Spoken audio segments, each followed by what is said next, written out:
Hi, dear students. I welcome you all in today's very important session on High Court related PYQs. Dear students, आज हम आपके साथ वो सारे PYQs discuss करेंगे जो कई सारे एग्जाम्स में बार बार रिपीट हुए हैं regarding high courts in our country. So ये सेशन आप सबके लिए काफ़ी ज़्यादा इम्पॉर्टेंट है अगर आप J&K and Ladakh high court के आने वाले जूनियर असिस्टेंट एग्ज़ाम में एंटर होना चाहते हैं। सो यही सेशन आप ज़रूर देखोगे एंड ये हमारा टेस्ट नंबर 4 है आज, जिसमें हम खाली PYQs आपके साथ डिस्कस करेंगे regarding high courts in India. So अगर आपने पहले के 3 सेशंस को अभी तक नहीं देखा है, हम आपसे रिक्वेस्ट करते हैं आपने पहले के 3 सेशंस को भी ज़रूर कंडक्ट करना है। चलो अब हम स्टार्ट करते हैं without wasting our precious time. Let us move to the first question. चलो देखते हैं आज का पहला क्वेश्चन। हर एक क्वेश्चन PYQ है, मैंने आपसे पहले ही कहा। चलो जल्दी से इस क्वेश्चन का आंसर करिए। Late me read out the question. चलो हम क्वेश्चन को रीड आउट करते हैं। हमसे पूछा गया है which of the following are true regarding high courts in India. हमसे पूछा गया है क्या सही दिया गया है हाई कोर्ट्स इन इंडिया के बारे में। देखो कीवर्ड है हमारा ट्रू, सो इसने हमने अंडरलाइन करना है। सो हमने क्या देखना है, जो ऑप्शन सही होगा रिगार्डिंग हाई कोर्ट्स हम उसी को पिक आउट करेंगे एज आवर करेक्ट आंसर। पहला ऑप्शन रीड आउट करते हैं। First high court in India was established in 1862। Yes sir, this is a right. क्यों है ये सही? क्योंकि हमने पढ़ा है हमारी कंट्री में पहला हाई कोर्ट एस्टैब्लिश हुआ था कोलकाता हाई कोर्ट। कौन सा हाई कोर्ट? मैं शॉर्ट में लिखता हूँ कोलकाता हाई कोर्ट, एंड ये एस्टैब्लिश हुआ था during British era in 1862। So option number 1 is our correct option. चलो नेक्स्ट ऑप्शन को देखते हैं। There are only 3 high courts common to 2 are more states oblique UTs. ये हमारा रॉन्ग ऑप्शन है सर। क्यों?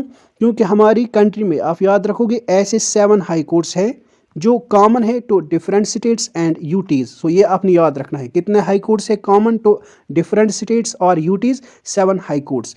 एंड इन्हीं 7 हाई कोर्ट्स में हमारा एक इम्पॉर्टेंट हाई कोर्ट आता है जो है गुवाहाटी हाई कोर्ट। ये मैं यहाँ पर क्यों मेंशन करूँगा?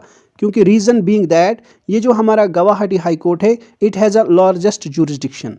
गुवाहाटी हाई कोर्ट के पास लार्जेस्ट जुरिस्डिक्शन है एंड इसके अंडर आता है हमारा असम, नागालैंड। देखो ये काफ़ी ज़्यादा इंपॉर्टेंट है, ये पूछा जाता है, दैट्स वाई कि मैंने यहाँ पर गुवाहाटी हाई कोर्ट मेंशन किया। एंड असम, नागालैंड, अरुणाचल प्रदेश एंड आता है हमारा मिज़ोरम। तो 4 स्टेट्स आते हैं गुवाहाटी हाई कोर्ट की जुरिस्डिक्शन के अंडर। ये आपने याद रखना है। एंड गुवाहाटी हाई कोर्ट के पास लार्जेस्ट जुरिस्डिक्शन है इन आवर कंट्री। चलो अब हम नेक्स्ट ऑप्शन को देखते हैं। लेट मी री इरेज दिस। चलो तो हमारा सेकंड ऑप्शन भी सही नहीं है। क्यों नहीं है सही? क्योंकि हमारी कंट्री में 7 हाई कोर्ट्स ऐसे हैं जिनके पास क्या है, जो जुरिस्डिक्शन रखते हैं तो 2 are more states are UTs. इसी तरह से हम ऑप्शन नंबर 3 देखते हैं। Lately Mizoram got its own high court. This is wrong sir. क्यों ये गलत है? क्योंकि सर हमारी कंट्री में मिज़ोरम के पास अपना हाई कोर्ट नहीं है एंड मिज़ोरम आता है गुवाहाटी हाई कोर्ट की जुरिस्डिक्शन के अंडर, जो मैंने आपसे अभी कहा। ऑप्शन नंबर 4 को देखते हैं। India has 24 high courts. This is also wrong sir. क्यों? क्योंकि हमारी कंट्री में प्रेजेंट में 25 हाई कोर्ट्स हैं, ये आपने याद रखना है। तो हमारा एक ही ऑप्शन सही है जो है ऑप्शन नंबर 1। तो हमारा सही आंसर बनता है इस क्वेश्चन का ऑप्शन नंबर बी, यानी 1 ओनली। होप कि आपको अच्छे से समझ में आ गया। चलो अब हम देखते हैं हमारा नेक्स्ट क्वेश्चन। चलो नेक्स्ट क्वेश्चन के ऊपर आते हैं एंड आपने इस क्वेश्चन का जल्दी से आंसर करना है। क्वेश्चन है which of the following state does not have a high court. किस स्टेट के पास अपना हाई कोर्ट नहीं है? Nagaland option number A, option number B Tripura, option number C Manipur, option number D Meghalaya. So हमने अभी देखा सर कि हमारी कंट्री में नागालैंड ऐसा स्टेट है जिसके पास अपना हाई कोर्ट नहीं है। नागालैंड स्टेट आता है in the jurisdiction of Guwahati high court, जो सर आपने हमें अभी समझाया। एंड गुवाहाटी हाई कोर्ट हमारी कंट्री का ऐसा हाई कोर्ट है सर जिसके पास लार्जेस्ट जुरिस्डिक्शन है। ये आपने याद रखना है। Largest jurisdiction Guwahati high court के पास है। इसके अंडर सर 4 स्टेट्स आते हैं, जिनमें हमारा असम है सर, नागालैंड है सर, अरुणाचल प्रदेश है सर, एंड सर मिजोरम आता है गुवाहाटी हाई कोर्ट की जुरिस्डिक्शन में सर। चलो ये आपने अच्छे से याद रखना है। बाकी त्रिपुरा, मणिपुर एंड मेघालय ऐसे स्टेट्स है जिनके पास अपने हाई कोर्ट्स काम करते हैं। आते हैं सर नेक्स्ट क्वेश्चन के ऊपर। नेक्स्ट क्वेश्चन है हमारा, विच of the following statement is not true. देखो हमारा कीवर्ड यहाँ पर नॉट ट्रू, हमने वो ऑप्शन चूज करना है जो सही नहीं है। आप इस क्वेश्चन का जल्दी से आंसर करिए। यहाँ पर आपको एक इंपॉर्टेंट इंफॉर्मेशन ये देना चाहता हूँ डियर स्टूडेंट्स, अगर आप इन सेशंस के PDF चाहते हैं तो आप जल्दी से ज्वाइन करिएगा हमारी टेलीग्राम चैनल जिसका नाम है भारत एग्ज़ाम एकेडमी। सो आप टेलीग्राम पे जाकर ये चैनल सर्च आउट करोगे एंड इसे जल्दी से ज्वाइन करोगे। यहाँ पर हम आपको PDFs के साथ साथ और जो करंट इवेंट्स होते हैं हम उनकी भी इंफॉर्मेशन आपको यहाँ पर रेगुलर बेसिस पर देते हैं। जल्दी से आप इस टेलीग्राम चैनल को ज्वाइन करोगे। चलो आते हैं अब हम अपने क्वेश्चन के ऊपर। होप कि मेरे स्टूडेंट्स ने इस क्वेश्चन का सही आंसर मार्क किया होगा। तो हमारे पास कीवर्ड है, हमने वो ऑप्शन सिलेक्ट करना है जो सही नहीं होगा।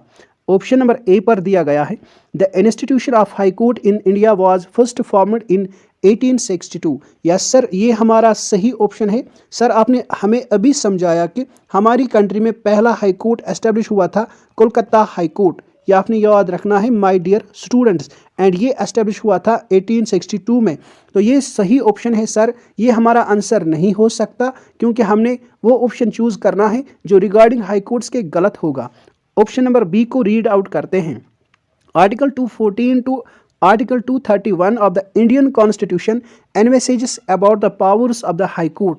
This is also right sir, ये भी हमारा आंसर नहीं हो सकता। सर यहाँ पर हमने याद रखने हैं फ्रॉम आर्टिकल 214 टू आर्टिकल 231 हमें प्रोविजंस मिलते हैं रिगार्डिंग हाई कोर्ट्स के। ऑप्शन नंबर सी पर आते हैं, Delhi is a union territory which has its own high court. This is also right sir, क्योंकि दिल्ली के साथ साथ J&K एंड लद्दाख यूटी के पास भी अपना हाई कोर्ट है, यह आपने याद रखना है। And option number D is our right answer.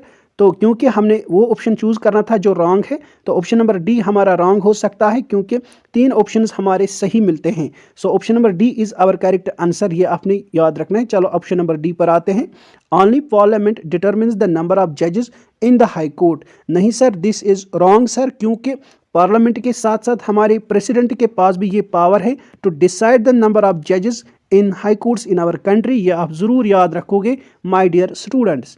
चलो अब हम आते हैं हमारे क्वेश्चन नंबर 4 के ऊपर। आपने इस क्वेश्चन का जल्दी से आंसर करना है। हम वाइजली क्वेश्चन को रीड आउट करेंगे एंड हम अपने स्मार्ट गेस से क्वेश्चन के आंसर पर आने की कोशिश करेंगे जो सही आंसर होगा। Late me read out the question students. Who among the following appoints the district जज इन अ स्टेट। किसके पास अथॉरिटी है, किसके पास पावर है जो अपॉइंट कर सकता है डिस्ट्रिक्ट जज in a state. Option number A पर है sir, governor of the state. Yes sir, governor के पास ये अथॉरिटी है टू अपॉइंट डिस्ट्रिक्ट जज इन अ स्टेट। सो हमारा सही ऑप्शन क्या है? ऑप्शन नंबर ए, यही हमारा सही आंसर है सर। चलो अब हम आते हैं हमारे नेक्स्ट क्वेश्चन के ऊपर। सर हमारा नेक्स्ट क्वेश्चन है question number 5, who can extend the jurisdiction of a high court. हमसे पूछा गया है किसके पास अथॉरिटी है to extend the jurisdiction of a high court. यानी ये if this is my high court, अगर इस हाई कोर्ट की जुरिस्डिक्शन मान लो अभी J&K एंड लद्दाख यूटी में है, अगर हम चाहते हैं कि हम इस हाई कोर्ट की जुरिस्डिक्शन को मान लो पंजाब पर भी लगा दें, यानी पंजाब स्टेट को हम अब क्या करें J&K and Ladakh high court की जुरिस्डिक्शन में लाना चाहते हैं, तो ये पावर किसके पास है to extend the jurisdiction of a high court? Parliament of India option number A, option number B president of India, option number C Supreme Court of India, option number D the governor of the state. हमारा सही option है option number ए sir. हमें याद रखना है this is the power of the Parliament to extend the jurisdiction of a high court in our country. चलो अब हम मूव करते हैं हमारे नेक्स्ट क्वेश्चन के ऊपर। नेक्स्ट क्वेश्चन है हमारा question number 6, who does not participate in the appointment of high court जजेस। सर हमसे पूछा गया है जब हमने अपॉइंट करना होता है हाई कोर्ट के जजेस को, तो कौन पार्टिसिपेट नहीं करता है in the appointment process of a high court जज? ऑप्शन नंबर ए पर है sir governor of the state, option number B पर है sir chief minister of the state, option number C chief justice of the high court of the respective states, option number D president of India. Sir हमारा सही option है option number B. Option number B is our correct answer. Let me take a pen here. Option number B is our correct answer sir, क्योंकि sir हमें पता है chief minister का कोई भी रोल नहीं होता है in the appointment of the high court जजेस। रोल किस किस का होता है सर? चीफ जस्टिस का होता है sir, chief justice of the respective state high courts, and president appoint करता है चीफ जस्टिस को, सॉरी प्रेसिडेंट अपॉइंट करता है जजेस of high court sir, and president consult करता है chief justice of India and governor of a concerned state. And sir ये जो हमारे चीफ जस्टिस होते हैं ये कंसल्ट करते हैं टू सीनियर मोस्ट जजेस ऑफ सुप्रीम कोर्ट, ये आपने याद रखना है। एंड हमारे जो प्रेसिडेंट हैं ये कंसल्ट करते हैं chief justice of high courts. कौन कौन से हाई कोर्ट्स याद रखोगे डियर स्टूडेंट्स? देखो यहाँ पर आपने ये याद रखना है, जो हमारे प्रेसिडेंट है ये तो पहले कंसल्ट करते हैं chief justice of India, then next ये कंसल्ट करते हैं governor of a state, and ये कंसल्ट करते हैं chief justice of a concerned high court. And आपने यहाँ पर डियर स्टूडेंट्स ये याद रखना है, chief justice of India in turn consult करता है टू सीनियर मोस्ट जजेस of a Supreme Court, and इसी को हम कॉलेजियम सिस्टम भी कहते हैं इन आवर कंट्री, ये आपने याद रखना है। चलो अब हम मूव करते हैं डियर स्टूडेंट्स हमारे नेक्स्ट क्वेश्चन के ऊपर, जिसका आंसर आप जल्दी से करोगे। Late me read out the question. Which of the following statements is not true? हमारा कीवर्ड क्या है? Not true. हमने वो ऑप्शन सही मार्क करना है जो सही नहीं होगा। Option number A, the governor administrates the high court जजेस oath. Option number A. Option number B, the जज of the high court submits his resignation letter to the chief justice of the same court. Option number C, a person can remain a judge in the high court up to the age of 62 years. Option number D, no high court judge has been impeached so far. Sir यहाँ पर हम जब options को read out करते हैं हमें पता चलता है ये जो गवर्नर होते हैं पर्टिकुलर स्टेट के, यही एडमिनिस्टर करते हैं oath of the high court जज of that state. This is right sir. Next option हमने देखा, द जज of the high court submits his resignation letter to the chief justice. This is wrong sir, ये हमारा सही option है क्योंकि हमने रॉन्ग ऑप्शन को चूज करना था। सर हमें पता है जो जजेस ऑफ द हाई कोर्ट होते हैं, जो जजेस होते हैं हाई कोर्ट के सर, वो अपना रिजिग्नेशन लेटर देते हैं प्रेसिडेंट ऑफ इंडिया को सर। तो यहाँ पर हमसे ऑप्शन नंबर बी पर दिया गया था चीफ जस्टिस, तो यही हमारा सही ऑप्शन है जो रॉन्ग है सर। ऑप्शन नंबर सी पर हमने देखा, ए पर्सन कैन रिमेन जज of high court till the age of 62 years. This is right sir. And option number D पर दिया गया था, नो हाई कोर्ट जज has been impeached so far. Till that हमारी कंट्री में किसी भी हाई कोर्ट जज को इम्पीच नहीं किया गया है। This is right sir. And हमने रॉन्ग ऑप्शन को चूज करना था, so our right answer is option number B of this question. Let us move to the next question dear students. Question number 8, the transfer of जजेस from one high court to another high court में be made by the. देखो अगर हमने एक high court के जजेस को दूसरे हाई कोर्ट में ट्रांसफ़र करना होता है तो ये पावर किसके पास होता है, यही क्वेश्चन हमसे पूछा गया है। Option number A, president of India in consultation with the chief justice of that high court. Option number B, let me erase this first. Option number B पर दिया गया है chief justice of the concerned high court. Option number C पर दिया गया है option number C, governor of the concerned state in consultation with the chief justice of India. Option number D, president of India after consultation with the chief justice of India. Option है sir option number D. So आपने याद रखना है dear students, the power to transfer जजेस of a high court from one high court to another high court lies in the hands of a president of India and president consult करता है chief justice of India को, ये आपने याद रखना है। so our right answer is option number D। चलो अब हम मूव करते हैं हमारे नेक्स्ट क्वेश्चन के ऊपर। क्वेश्चन नंबर 9 है हमारा, who appoints the judicial officers of the subordinate judiciary other than the district जजेस। हमसे पूछा गया है डियर स्टूडेंट्स, किसके पास अथॉरिटी है, किसके पास ये पावर है, वो अपॉइंट कर सकता है other judicial officers of subordinate judiciary. ये आपने यहाँ पर सही मार्क करना है कि किसके पास पावर है to appoint the judicial officers of subordinate courts other than district जजेस। हमने अभी देखा सर, जो डिस्ट्रिक्ट जजेस होते हैं सर, उनको अपॉइंट करते हैं governor of a state and governor consult करते हैं high court of a particular state. लेकिन डिस्ट्रिक्ट जजेस को छोड़कर सर अदर जुडिशियल ऑफिसर्स जब अपॉइंट करने होते हैं डिस्ट्रिक्ट जुडिशरी में, तो उन्हें कौन अपॉइंट करता है, ये क्वेश्चन हमसे पूछा गया है। ऑप्शन नंबर ए पर है sir Union Public Service Commission. No sir, इसके पास से पावर नहीं है अकेले। Option number B State Public Service Commission, this is also wrong sir. Option number C governor in accordance with the rules made by him in consultation with the high court and State Public Service Commission. Option number C is our correct answer sir. Sir हमें पता है district जजेस को छोड़कर जो other judicial officers appoint करने होते हैं इन सबऑर्डिनेट कोर्ट्स, उन्हें अपॉइंट करता है गवर्नर ऑफ ए स्टेट। ये आपने डियर स्टूडेंट्स याद रखना है। एंड गवर्नर कंसल्ट करता है उस स्टेट के हाई कोर्ट को, यानी जो हाई कोर्ट के चीफ जस्टिस होते हैं उन्हें कंसल्ट करते हैं। एंड इसके अलावा गवर्नर कंसल्ट करते हैं स्टेट पब्लिक सर्विस कमीशन को, जो उस स्टेट में काम करता होता है। सो ये आपने याद रखना है। चलो अब हम मूव करते हैं हमारे नेक्स्ट क्वेश्चन के ऊपर। नेक्स्ट क्वेश्चन हमसे पूछा गया है sir, question number 10, which of the following is are true regarding tenure and removal of जजेस of a high court. Sir हमसे पूछा गया है क्या सही है, हमारा कीवर्ड क्या है, हमने वो ऑप्शन चूज करना है जो ट्रू है regarding tenure and removal of जजेस of high court. Option number B को रीड आउट करते हैं, ऑप्शन नंबर 1 को रीड आउट करते हैं। हाई कोर्ट जज hold office until he attains the age of 62 years. This is right sir। हमने अभी देखा एंड हमने पता है हमारे कॉन्स्टिट्यूशन में प्रोविजन है कि हाई कोर्ट का जज तब तक होल्ड कर सकता है ऑफिस जब तक उसकी एज 62 ईयर्स तक पहुंच जाती है। सो ये आपने याद रखना है।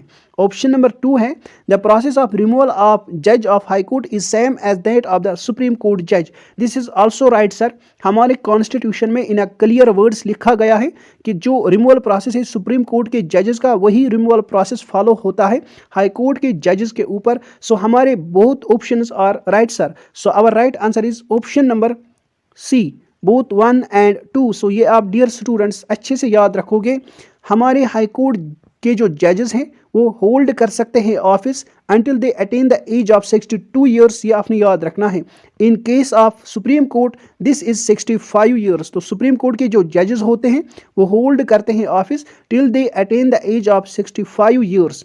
एंड जो रिमूवल प्रोसेस होता है high court and supreme court के जजेस का, वो सेम है for both the high courts, for both the high court and supreme court. ये भी आपने ज़रूर याद रखना है।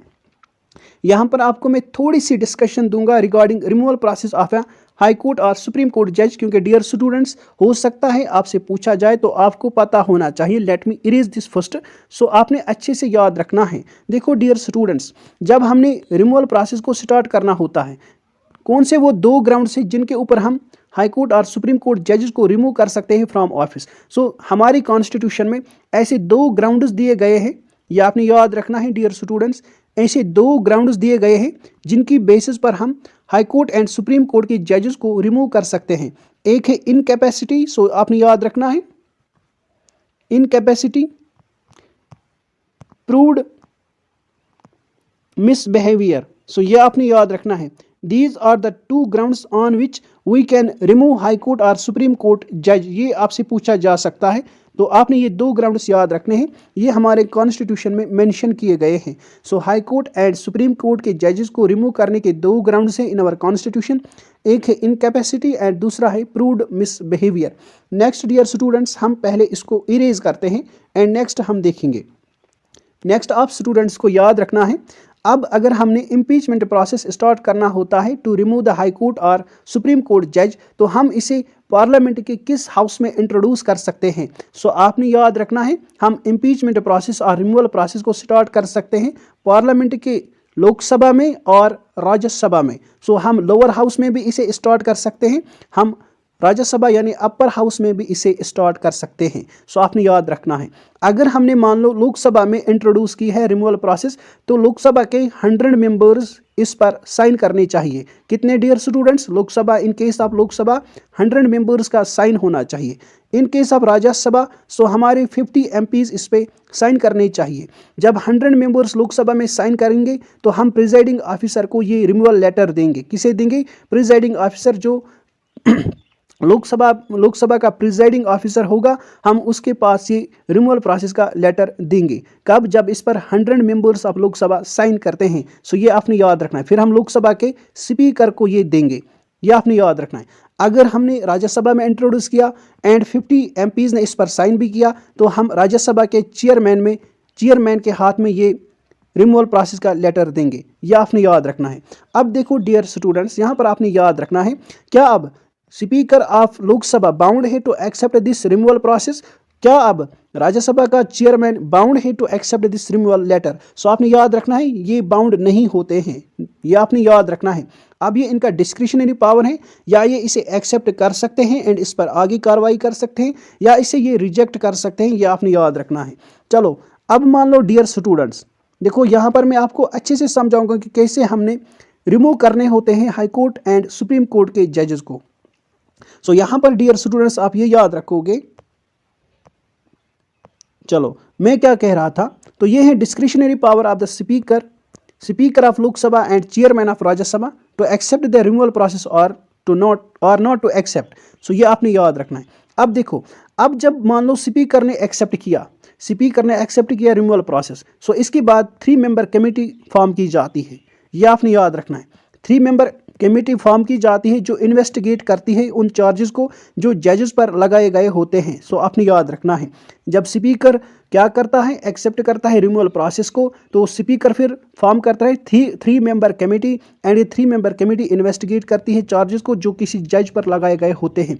एंड सेम प्रोसेस यहाँ पर राज्यसभा में भी चेयरमैन करता है। सो ये आपने याद रखना है। अब देखो डियर स्टूडेंट्स, अब देखो, late me erase this first. अब ये कमेटी फॉर्म करने के बाद मान लो कमेटी ने फाउंड किया कि जो जज के ऊपर चार्जेस लगाए गए हैं वो सही थे, वो हर मायने में सही थे। अब फिर रिमूवल प्रोसेस की लेटर को लोकसभा में पास किया जाता है with a special majority. So ये आपने याद रखना है, स्पेशल मेजॉरिटी के साथ रिमूवल प्रोसेस को लोकसभा में पास किया जाता है। फिर इसी तरह से सेम हाउस यानी राज्यसभा में भी सेम प्रोसीजर पर इस लेटर को पास किया जाता है। जो रिमूवल प्रोसेस की मोशन है इसे पास किया जाता है in Rajya Sabha also with special majority. So ये आपने याद रखना है।